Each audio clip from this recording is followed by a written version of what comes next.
السلام علیکم سامعین، آج میں آپ کے سامنے سبق نمبر 4 شروع کر رہی ہوں، جو آیت نمبر 13 سے شروع ہو رہی ہے اور ترجمہ اور تفسیر کے ساتھ آپ کے سامنے پیش کروں گی۔ امید ہے آپ اسے لائک کریں گے اور غور سے سنیں گے، سمجھیں گے۔ اعوذ باللہ من الشیطان الرجیم، میں پناہ مانگتی ہوں شیطان مردود سے۔ بسم اللہ الرحمن الرحیم، شروع کرتی ہوں اللہ تعالیٰ کے نام سے جو بڑا مہربان نہایت رحم کرنے والا ہے۔ ربی اشرح لی صدری ویسر لی امری واحلل عقدۃ من لسانی یفقہوا قولی۔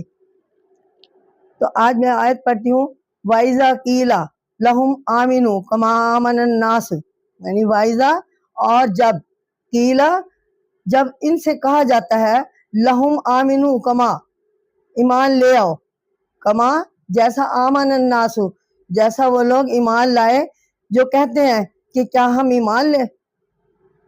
قالوا انؤمن کما، تو وہ کہتے ہیں کیا ہم ایمان لائیں جیسے کہ آمن السفہاء، جیسے بے وقوف ایمان لائے۔ الا انہم ہم السفہاء، سن رکھو کہ وہ خود ہی وہی لوگ بے وقوف ہیں۔ ولیکن لا یعلمون، لیکن وہ علم نہیں رکھتے۔ تو سامعین، میں اس کی ترجمہ میں نے کیا ہے، اب میں اس کی تفسیر پر جاتی ہوں۔ یہ تفسیر پڑھتے ہیں ہم، الناس یعنی لوگ، یہ لفظ خاص انسانوں کی طرف اشارہ کرتا ہے، یعنی وہ لوگ جو دل سے صحیح معنوں میں ایمان لائے اور دو رخی چال نہ چلے۔ السفہاء بے وقوف لوگ، اس کے معنی ہے ہلکا پن، چونکہ بے وقوفی عقل میں ہلکے پن اور کمی ہونے کے سبب سے ہوتی ہے۔ اس الفاظ کا استعمال بے وقوفی اور حماقت کے لیے ہونے لگا۔ اس آیت میں منافقوں کی ایک اور عادت کا ذکر کیا گیا ہے۔ ان سے جب کہا جاتا ہے کہ اسلام پر صدق و اخلاق کے ساتھ سچے مسلمانوں کی طرح ایمان لاؤ، تو وہ جواب دیتے ہیں کہ کیا ہم بے وقوفوں کی طرح ایمان لائیں؟ تو وہ کہتے ہیں کہ کیا ہم بے وقوفوں کی طرح ایمان لے آئیں؟ گویا ان کے خیال میں ایمان لانے والے بے وقوف ہیں کہ وہ کفر کے ایک بڑی طاقتور جتھے کے مقابلے میں حق بات کو غالب کرنا چاہتے ہیں، جو منافقوں کے نزدیک سراسر ناممکن ہے۔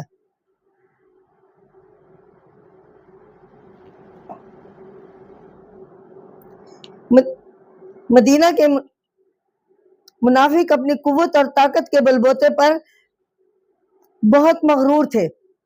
انہیں یقین تھا کہ ان کے مقابلہ میں اجنبی اور غریب الوطن مسلمان نہیں ٹھہر سکیں گے۔ وہ خیال کرتے تھے کہ اسلام چند روز کا کھیل ہے جو خود بخود ختم ہو جائے گا، اس لیے جو لوگ اس میں داخل ہو رہے ہیں وہ انجام سے غافل اور اپنے نفع سے لاپرواہ ہیں۔ ان کی اس قول کے جواب میں اللہ تعالیٰ فرماتے ہیں کہ یہی لوگ احمق ہیں اور بے وقوف ہیں، کیونکہ راست بازی اور سچائی آخر غالب آ کر رہتی ہے، اور دھوکہ دینے والے منافق ہمیشہ نقصان اٹھاتے ہیں۔ یہاں سے معلوم ہوتا ہے کہ یہ منافقین کا آخرت پر ایمان نہیں ہوتا، اس لیے کہ آخرت پر ایمان رکھنے کے لیے بہت زیادہ دور اندیشی کی ضرورت ہوتی ہے۔ آخرت کو ماننے سے اصل دنیا کی عیش و عشرت کو، ہمیشہ کی زندگی آرام کے لیے کسی قدر چھوڑنا پڑتا ہے۔ منافق عاقبت کا خیال نہیں کرتے، وہ اپنی ابدی نفع نقصان سے غافل رہتے ہیں، اس لیے وہی بے وقوف اور تو سامعین، اب ہم آیت نمبر 14 اور 15 کا جو ہے ترجمہ اور تفسیر بیان کرتے ہیں۔ وَإِذَا لَقُوا الَّذِينَ آمَنُوا، اور جب ان لوگوں سے ملتے ہیں جو ایمان لائے، قالوا کہتے ہیں ہم آمن وَإِذَا خَلُوا إِلَىٰ شَيَاطِينِهِمْ، ہم ایمان لائے اور جب اپنے شیطانوں کے پاس یعنی شیطان نما بھائیوں کے پاس پہنچتے ہیں، قالوا انا معکم انما نحن مستہزئون، تو کہتے ہیں ہم تمہارے ساتھ ہیں،